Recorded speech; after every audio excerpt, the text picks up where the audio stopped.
Namaste all. Hope you all are safe. I am Praveen Kumar Sharma, Assistant Lecturer of IHM Chennai. Today we shall discuss about data collection. As we know, data plays a very important role for any human project, for any problem solving and improvement. Our all the analysis, action and conclusion is based on data. So it's very important for us to understand different types of data and the method used for collecting data. In today's video, we shall learn the different types of data needed for marketing research problem and their roles in the research process. We shall also learn the major sources of secondary and primary data, as well as the basic methods of data collection. We shall also learn the merits and demerits of primary and secondary data. Before we proceed further, let us understand about data first. Data means information in raw or unorganized form. When we collect any information which is in unorganized form, that can be any number, any image, words, facts or figure, is known as data. Now, when we do a group discussion, the conclusion which comes out is also a type of data. Survey and observation is also a type of data. Now, data is the lowest unit of information from which other measurement and analysis can be done. It is one of the most important and vital aspects of any research study. Now, types of data. All data sources available to the researchers can be classified as primary and secondary data. Primary data are those that are collected specifically for the research situation at hand, and secondary data are already published data collected for purpose other than the research problem at hand. Let us discuss about primary data in brief. Primary data means data collected by the investigator for his own purpose, for the first time from beginning to end. It is first-hand information and it is collected from source of origin. That's why primary data is original data, and it is more reliable, more authentic and not been published anywhere. The validity of primary data is greater than the secondary data because it has not been changed or altered by human being. Now let us discuss the method used for collecting primary data. You can collect primary data by personal investigation, by investigation through local reporters, by indirect oral investigation, investigation through mailed questionnaire, and investigation through observation. Now we will discuss all the methods one by one. First one is personal investigation. Personal investigation means personal interview. It means when we go and interview the person directly. Now, personal investigation is of two types. One is direct personal investigation and the second one is indirect personal investigation. Direct personal investigation means when I am going and collecting data through a personal interview directly from the sources, is known as direct personal investigation. Indirect personal investigation means interviewing third person who are directly or indirectly concerned with the subject matter of inquiry. Most of the commissions of inquiry appointed by government collect primary data by this method. The merits of this method are it is high reliable and high degree of originality is there. It helps in collecting related information. And this method is very elastic method as adjustment can be made if required. But this method is very costly and time consuming. Why it's costly is when you go and collect the data from the different sources, from the different places, you need money to travel and you need more time to ask more questions from more people. So it is very expensive and time consuming method, and it is unusable when area of study is large. It's not possible for the investigator to go and ask questions from all the people from all the places. Personal biases will be there in this method. The next method is investigation through local reporters. In this method, investigator hire local reporters in different places. Now, what local reporter will do?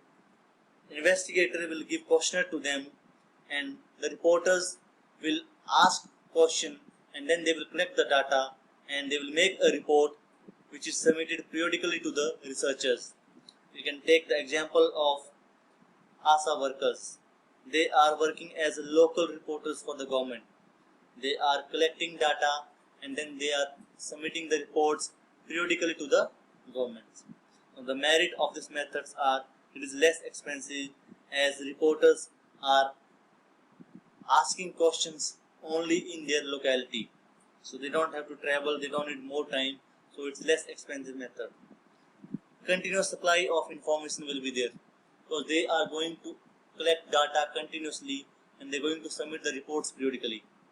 It covers large geographical area. The demerits are it lacks in uniformity. Personal biases will be there because the reporters they are going to ask question or they are going to collect data only in their locality. So the chances of personal biases will be there. Cannot be trusted as investigator has no direct contact with the respondent. Next method is investigation through enumerators. Now different enumerators sent to different places to ask question and record the reply of the respondents. The researcher would hire an enumerator and send them to different places. Questionnaire will be given to them and the enumerator will record the replies.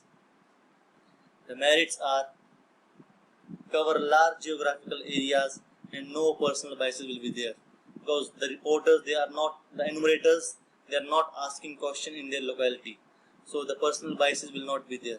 But this method is very expensive as enumerator needs money and time to go to the different places and collect the data there. The difference between this method and in local reporter method is enumerators are going and asking question in the different places, not only in their locality, but in case of local reporters they are asking question only in their locality. And the next method is investigation through mailed questionnaire. In this method you would send mails to the pupil, the questionnaire would be sent to them and then we would wait for the answers from them. Success of this method depends on questionnaire sent to the pupil. Merits of this method are sufficient time will be given to the respondent to reply. This method is cheaper as you don't need time or money to travel. You can access all over the geographical areas by this method. The demerits are unreliable, low response rate will be there as all the respondent will not reply of our mails. Limited accuracy will be there. The next method is investigation through observation. In this method we focus on human behavior. We collect the data through observation. We make observation on verbal and non-verbal expression of the pupil. The merits of these methods are you can assess to the research phenomena and high level of flexibility in terms of application and generating a permanent record. The merits are you need longer time and high level of observer biases will be there.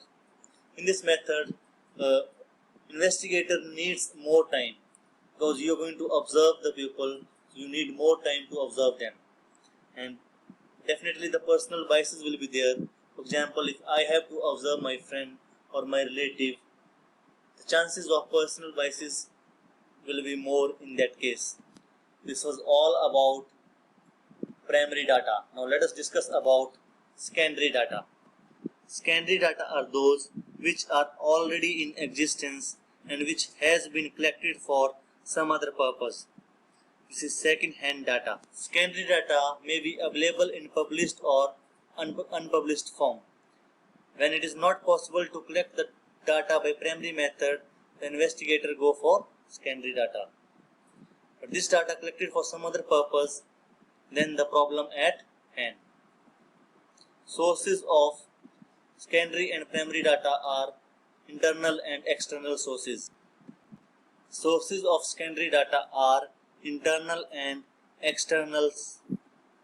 Internal sources include data that exists and is stored inside your organization. The data may be like sales data, official record, financial data, human resource record, search and development data. Next source is external sources. External sources include data that exists and is stored outside your organization.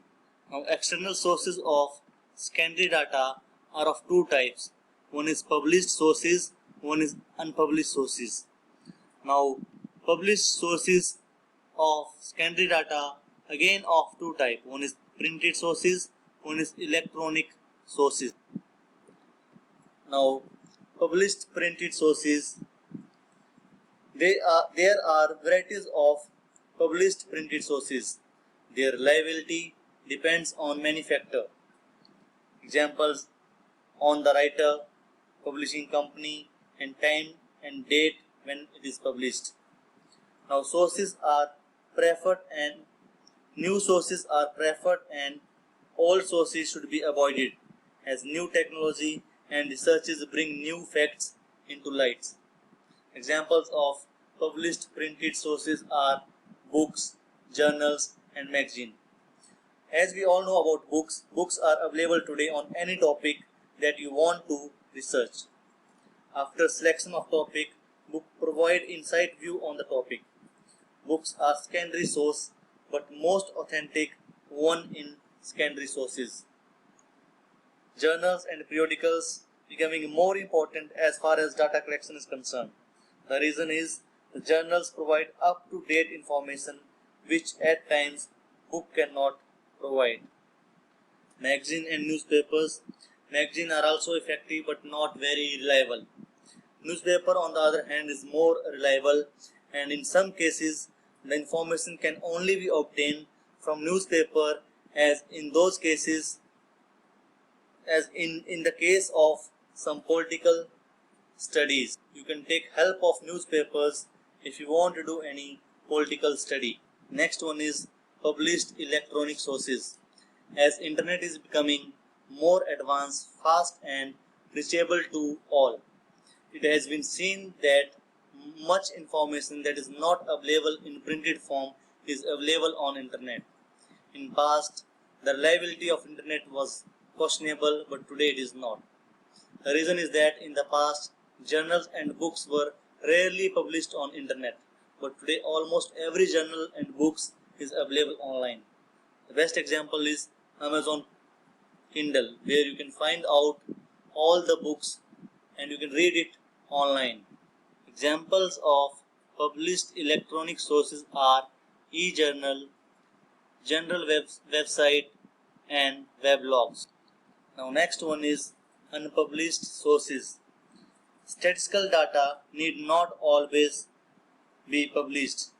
There are various sources who will not publish their data, like record maintained by private firm, business enterprises, research workers, etc. They may not like to release their data to any outside agencies. Now let us discuss about merits and demerits of secondary data. The merits of secondary data are: it is economical, it saves efforts and expenses, it also saves time. You can cover wider geographical area for collecting secondary data with the help of reading newspaper, reading journals, books, and by using internet to collect secondary data. It helps to improve the understanding of the problem. It also helps to make primary data collection more easy with the help of secondary data. Now, the demerits of secondary data are: it lacks in quality control over the data. as secondary data is already collected by some other user, so you don't have control over the quality. Because of that, the accuracy will not be up to the mark. It will not be 100%. And this data is not up to date because it is already collected by some other user, so it's not possible for them to update it on time to time.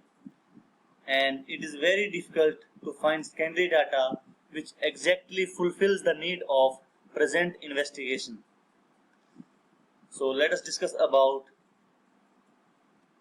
primary and secondary data now. Now we will do the comparison between primary and secondary data.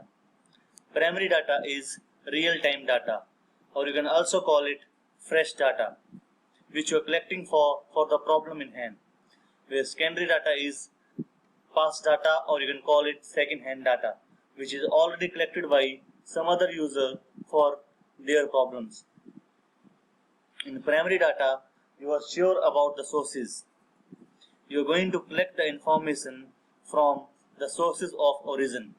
But in case of secondary data, you are not sure about the sources because secondary data is already published. Primary data can answer all the research questions as you are going to collect the data specifically for the research problem, where secondary data is used to refine the research problem. Primary data is more expensive and it needs more time to collect. In case of secondary data, it is cheaper and don't need more time to collect this data. You can avoid biases in case of primary data, but it's not possible to avoid biases in case of secondary data. And primary data is more flexible as you can do the changes according to your wish or according to your needs. But in case of secondary data, you cannot do any changes and it is less flexible. That was all about primary and secondary data. If you have any doubt, you can ask in comment section. Thank you very much.